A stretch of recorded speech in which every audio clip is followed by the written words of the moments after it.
அனைவருக்கும் நமஸ்காரம். இன்னைக்கு நம்ம தசகம் 4ல 13வது ஸ்லோகம் நம்ம இன்னைக்கு பார்க்குறோம். முதல் ஸ்லோகத்துல என்ன சொன்னார்? அவன் மகர்லோகத்திலேயே இருக்கான், துருவபதம் அதை தாண்டி சத்தியலோகம் அதுக்கு கீழே இருக்கு, அதெல்லாம் நம்ம பார்த்தோம் இல்லையா? அப்ப என்ன ஆகுறது அப்படின்னாக்க, ஆதிசேஷன் நெருப்ப விடுவார். அப்ப என்ன பண்றான், மகர்லோகத்துல உட்கார்ந்துட்டு இருக்கான் அது வரைக்கும்.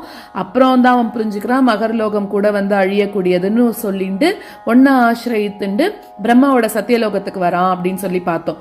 இப்போ அந்த சத்தியலோகத்துல, அதாவது அதுக்கப்புறமா அந்த சத்தியலோகத்திலயோ இல்ல உன்னோட லோகத்துக்கு ஈக்குவலா இருக்கக்கூடிய ஏதோ ஒரு லோகத்திலயோ கூட அவன் இருந்தான் அப்படின்னாக்க, இப்ப என்ன சொல்ல வர்றாருன்னா, பிரளய காலம் வரும்போது பிரம்மாவோட சத்தியலோகம் கூட அழியக்கூடியது தானோ. சோ அதனால ஆனா யார் ஒருத்தன் இந்த சத்தியலோகம் வரைக்கும் தன்னோட அந்த யோக சக்திகளை யூஸ் பண்ணிட்டு வந்துட்டான் அப்படின்னாக்க, அவன் என்ன ஆகிறான் அப்படின்னாக்க, சத்தியலோகத்திலிருந்து மீண்டும் அந்த பிறவி சுழற்சிக்கு அவன் வரது கிடையாது அப்படிங்கிறான்.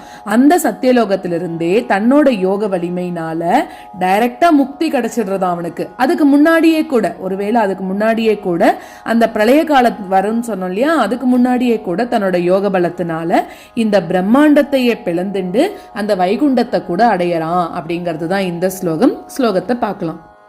தத்ரவா தவ பதேதவா வசன் பிராக்ருத பிரளயேதி முக்ததாம் ஸ்வேச்சயா கலு புரா விமுச்யதே சம்விபித்ய ஜகதண்ட மோஜசா.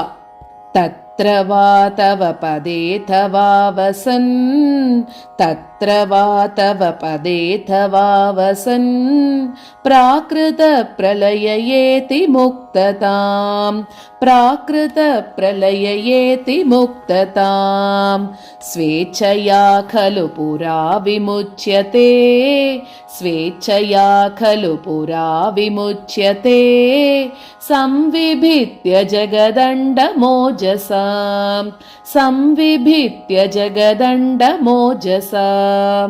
தத்ர வா தவ பதேதவா வசன் பிராக்ருத பிரளயேதி முக்ததாம் ஸ்வேச்சயா கலு புரா விமுச்யதே சம்விபித்ய ஜகதண்ட மோஜசா.